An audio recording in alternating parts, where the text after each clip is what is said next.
you for the invitation to be here. Thank you for being here.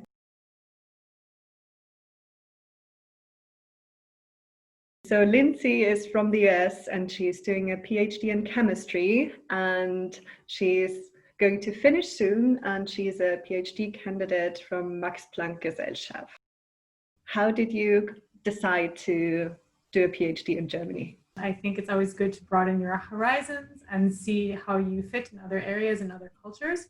So I looked abroad and I looked all over Europe, and I applied to master's programs actually in Germany. So that was my first step into getting into the German academic system.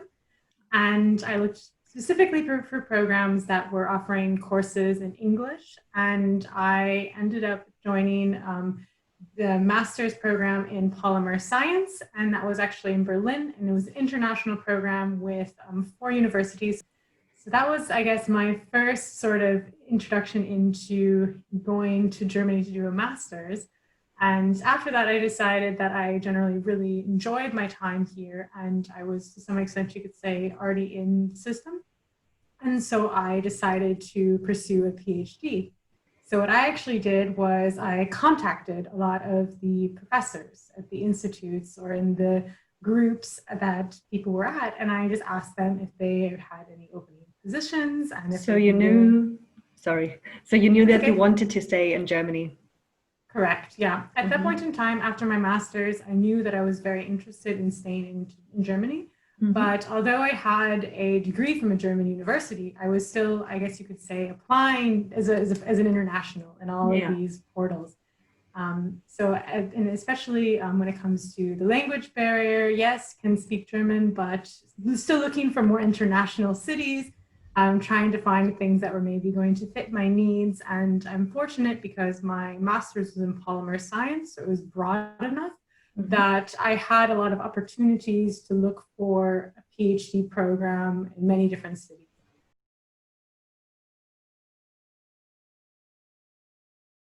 Initially, I didn't have to write a proposal for a lot of these programs that I was interested in. But then as soon as I went to the interview, you had to really explain your project plan, what are you aiming to do, and you go from there. So I myself didn't have to do that, but I know other people, they had to do the proposal. And what I can say is the ones that had to do this and then apply for external funding, it is so much more beneficial if you actually meet or talk to the professor, talk to the people in the groups that you're interested in working in, and actually try to almost work together and come up with this proposal. I think people that have done this have had a much more successful acceptance rate than those that just do it on their own. So you would say find a supervisor first, and then like have a topic in mind, find a supervisor, and then write the proposal. Yes, but not. It can also be sort of parallel. So I think it's also important to have your own ideas and have your ideas that you're interested in working on. So don't just go to a professor and say, hi, I want to do a PhD, but I have no idea in what. That's not going to be very successful. So at least come with an idea that is halfway thought through and some milestones that you envision you could accomplish throughout your time.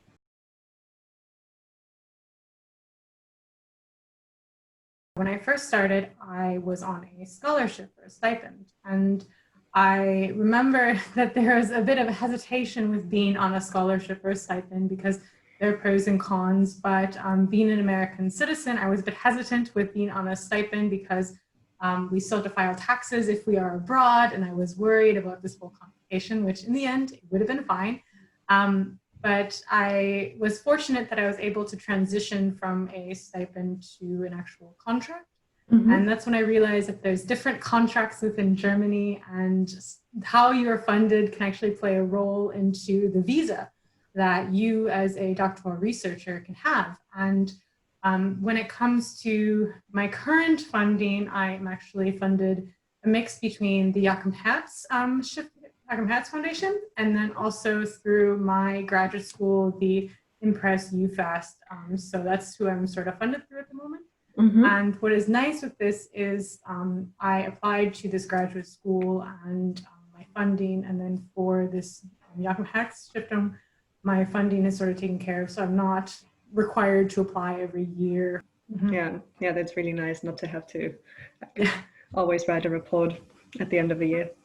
But I think it could be beneficial if you really want to stay in academia, then you really get an idea about what it's like, because you're constantly going to have to write grant proposals and try and get funding. But the nice thing with not having to do this is you can actually focus more on the actual research.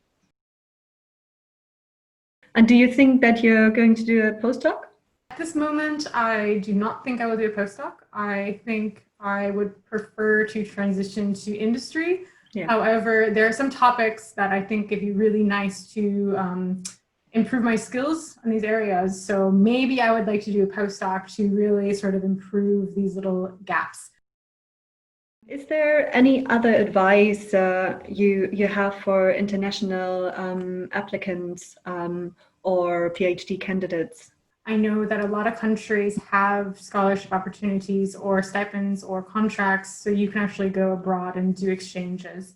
So I would say look within your own country. And then I would say also within Germany, I know the DAD, the German Academic Exchange, offers some very nice services and platforms available.